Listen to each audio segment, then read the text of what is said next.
Good morning. You're listening to FloorDaily.net, and I'm Kemp Harr. This morning, my guest is Brandon Culpepper, who's with Mohawk Home, the Vice President of Specialty Sales. Brandon, how you doing?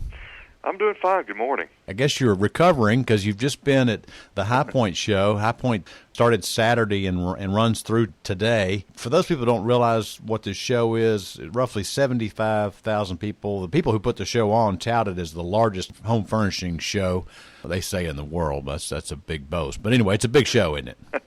It is a big show. It's centered, of course, where the furniture manufacturing traditionally got started, and this trade show was an offshoot of all of that, so it's got a long history. But, 75,000 people come to the show. That's right. It feels that way. You know, the hotels are certainly filled up. Parking, it can be a challenge at times, and you have a lot of people flowing into a relatively small town, so it is pretty crowded. All right, so the reason this is interesting, obviously rugs go into this market, but it also, home furnishings, some people would say, kind of run parallel with floor covering. They're both an interior finish. So most of this is case goods, furniture, upholstered furniture, rugs, and obviously you're in charge of two major brands, probably the best long-term known brand, Karastan. But before we get into that part of it, what was the tone at the show? Are people feeling like, this is an election year. Are people feeling upbeat? Are they lethargic? Are they downbeat? What's the feeling? I would call them determined. I think you're right. It is a very strange year at retail. We've seen lots of ups and downs in 2016. Right now, I think the retailer is very determined to continue with his or her business and to push through what is a little bit of an uncertain environment right now. Mm-hmm. But we had good appointments. We had good attendance. Overall, it was a good show, much better than last year, which we were a little bit surprised to see as far as the order writing went. So in all, it was a really, really good show. I wouldn't call people jubilant or overly excited, but I do feel a real determination in them to push through this and to look for growth in 2017, which everybody agrees should be a pretty good year. We just got Dixie's results yesterday, and they announced the third quarter that their carpet sales are down 6%. So, that was a little bit of a downer coming into what's the read in the marketplace right now. So, right. So a lot of these retailers are hopeful, but this hadn't been a great year. Is that accurate? That's right. I think that, like we see it in our business, the carpet side of Mohawk is more tied to home building and housing starts and things like that. Mm-hmm. We're more tied to consumer spending in rugs because it's something that you see to beautify your home that you take home almost more on an impulse level than you do a planned purchase like something attached to a construction project. So, there's a little bit of a deviation between how we look at the economy and how our brethren on the carpet side look at it. And so that's really what we're looking at. So if consumer spending is stable or looking to improve, and I think there's been some things said about how the holiday season looks to be decent once the election is over, that really helps us out a lot. So it is a bit different from our perspective than the carpet perspective. Now, rugs are an accessory item, as you were saying, and there's been, we've covered this before, there's been a little bit through this recession, there's been Karastan being that woven wool product that's heirloom, and, you can buy Karastans $3,000 to go in your dining room, and yet the average price for what most rugs are selling now has gone down to around $250 for a 5x8, right? Right, and we feel that. Our product assortment reflects that. We now sell more non-wool rugs than wool rugs at Karastan. Yeah. And that is a real step change for our business, obviously. But we're using Smart Strand fiber. Smart Strand silk is a huge fiber for us right now, as is Everstrand, which, of course, is recycled bottles, post-consumer. And so that is an exciting story to tell, along with the Made in America story. And it's something that we're able to work into our high-end Karastan brand. And our customers and the consumer, they like that. They don't feel any negative about it not being wool, so that's something that's really working out in the market, and it is a little bit more affordable price point. Mm-hmm. And also, you've relaunched or invigorated your American Rug Craftsman brand as well, so that's where you kind of catch that lower price point, isn't it? That's exactly right. We position American Rug Craftsman in the market to almost be like Toyota to Karastan's Lexus. Right. And so it's something that is right in the heart of the market, and it's something that is very stylish but also very affordable. So those two work well together to maximize rug business for our customers.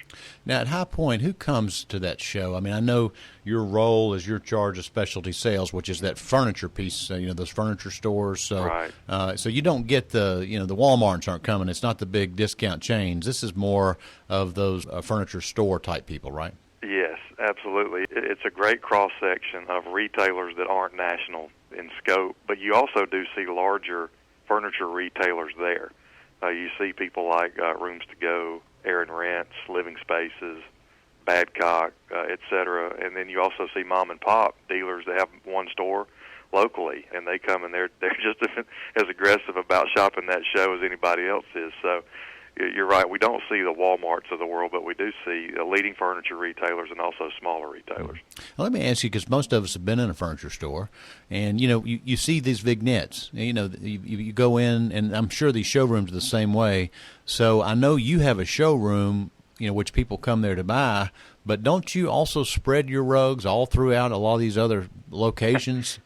We do. In fact, with the way marketing is now and technology, we can put rugs in a furniture manufacturer's showroom with like a text to this number to get information about that rug, and it'll pop right up on their mobile device to tell them exactly what it is, what the price is, and how to order it right there. So in effect, you kind of use all of that space. It's not even really our showroom to try to drive business, and everybody's getting in on that. You would think that with the long-standing brand recognition of Kerastan, that you'd get a lot of furniture companies that want to have your rugs there in their showroom, right? They like that. We've proven that the Kerastan brand drives more rug sales, even in general. When people bring in Kerastan, they'll have people come through the door looking for Kerastan. They may not sell them a Kerastan, but they come looking for it. Yeah. And it's really the only brand out there in rugs that motivates consumer behavior. Yeah. Now, some of the things they do at this show, they launched the Colors of Spring 2017. It just kind of creates some hype around fashion, right? Absolutely. And the cycle is quicker and quicker and quicker. Mm-hmm.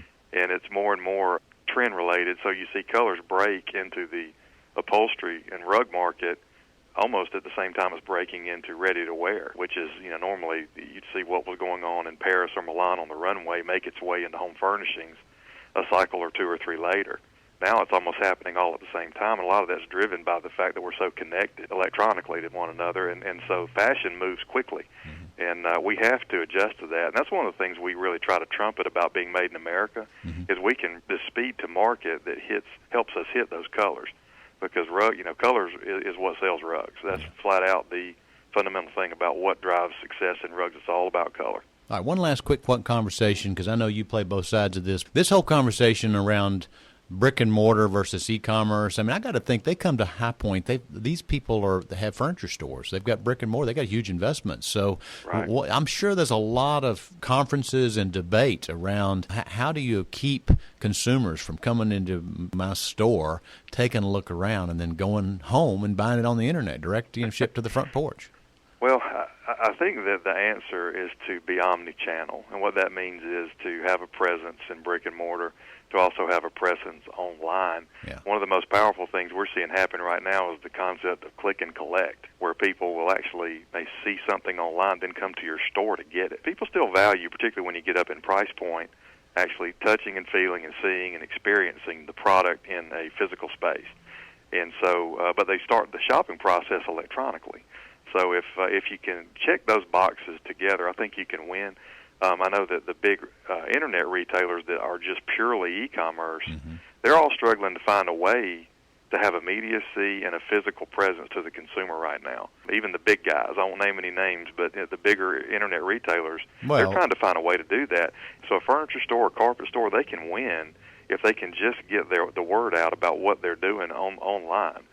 Because people do want to come to your store to experience it. Well, the big one is Wayfair. I mean, obviously, we just did our top 100, and they're huge, 120 million, we think. All right, well, Brandon's about to run out of time. It's great to spend time with you. Thanks again so much for giving us a read on the market. So, again, been talking to Brandon Culpepper, Vice President of Specialty Sales with Mohawk Home, and you've been listening to Kemp Harr and FloorDaily.net.